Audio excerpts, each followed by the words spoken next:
Hello once again. Good morning, good afternoon, good evening sa mga nanonood po sa ibang bansa, silent viewer, subscriber. Marami pong salamat sa panonood.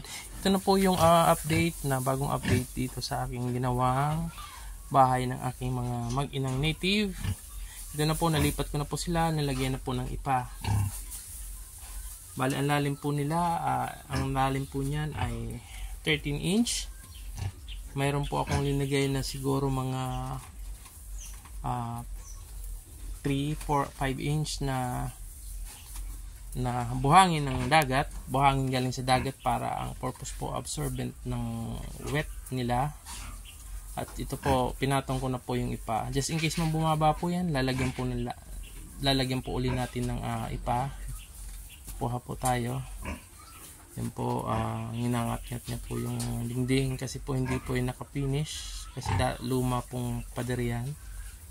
Yung kabila po medyo na-finish ko, natapalang po kasi luma na po yan, natanggal-tanggal na po yung hollow blocks.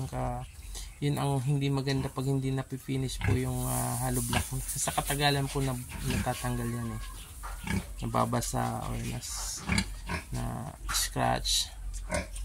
Yan na po. Pero pag nagka-problema po, hindi naman po mabubutas yan kasi naka-finish po sa likod. Pag nabutas po nila, napalalim at alisin po muna natin at ipifinish po natin yan.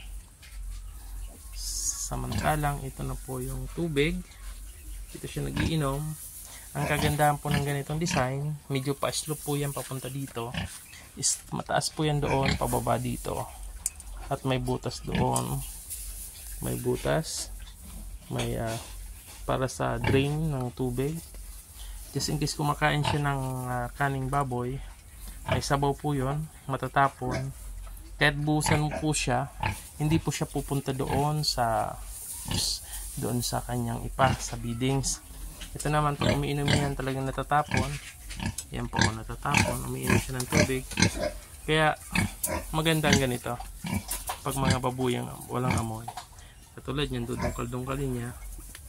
Yan, matatapon yung tubig, walang problema. Hindi siya pupunta doon sa beadings. Yan po ang maganda. Kasi ang iba nakita ko gumawa ng tubig, yung may tubig, wala, nababasa po siya. Kaya ganito nakita ko. So, medyo slope ko siya pababa dito. Okay, pababa para may tubig man kasi kanin lamig or mga nilaga akong pagkain nila. Walang problema kahit busan ko ng tubig dyan, bababa dito sa kanal niya. So, yan po yung isa pong naisip ko. Kisa pantay po doon, saka medyo yan po yan, medyo mataas yung hollow blocks. Para nga po hindi yung tubig niya mabasa yung, mabasa mo yan, ihilang nila. Pag ako nakagawa po ng charcoal, tawag dito ipa. Anong tawag doon? Nakalimutan ko na. Lalagyan ko po yan. Mas maganda po yan eh. Absorbent po siya ng baho. Ayaw. Salamat. Ayan.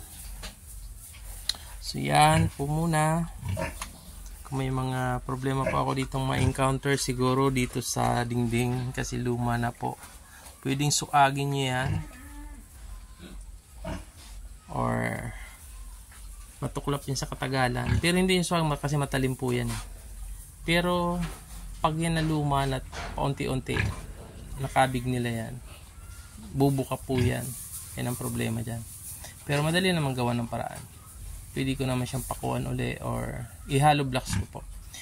In the future gusto ko naman siyang i-hollow blocks na lang lahat eh. Bali ito nga. Bali didiretso ko na yan doon.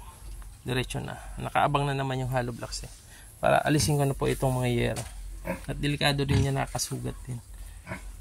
Yan. So, yan muna po. At yung isa po palang laki, kasi isang babae at isang lalaki po yan. 15 days na po pala ito. Bali, papakapon ko po yung isa na yon, yung isa dyan. Kasi malaki na. Papakapon ko po yung yun. Ayan. Lalaki po yan. Lalaki yan. Ipapakapon po yan para hindi siya, ang pagkapon daw po para makaiwas yung Ang pagkakapon, ang purpose po niyan, yung inbreeding, saka iwas din po yun sa hawa sa sakit, at ang isa pa, para pag halimbawa kakatayin, hindi siya mag-amoy lalaki, amoy pakal, amoy boar ang karne niya. Kaya kailangan alisin yung i-castrate siya. Anong tawag na sa English? Ikakapon siya. Yan. Para hindi mag-amoy yung karne niya pag kinatay ng lechon. Hindi mapanghi.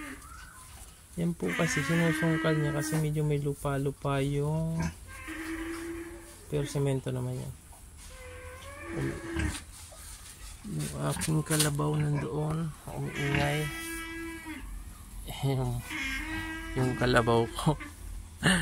Kalabaw ko po yan. Bata pa po yan, 1 year old. Yan, by the way. Anyway. Yan po muna ang aking kaganapan dito sa aking maliit na native house. Marami pong salamat sa mga nanonood, sa mga nagsusubscribe, silent viewers. Marami pong salamat sa inyo, saan man po kayo naroroon. Tabayanan nyo po itong aking mga kaganapan po dito sa aking maliit na backyard farming. Bali po, 3 nga po yung aking buntis na native. So wala na po akong space dito sa lugar nito. Walang space na po ng paglalagyan. Kaya nag-iisip ako makagawa na ng bagong kulungan po doon sa aking area doon sa kabila. Marami pong salamat and God bless. Mabuhay po kayong lahat. Thank you so much.